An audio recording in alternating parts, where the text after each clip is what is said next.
Meaning of cytoplasm.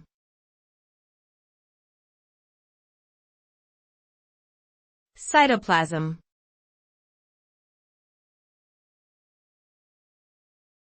Cytoplasm.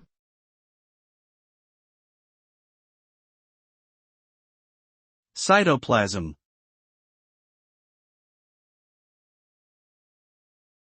Cytoplasm.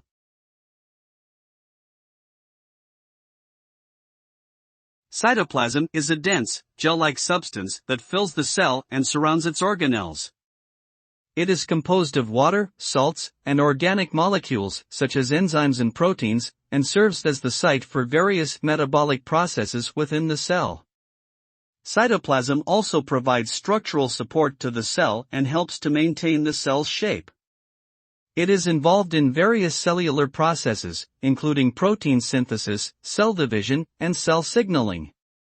Overall, cytoplasm plays a critical role in maintaining the proper function and survival of the cell.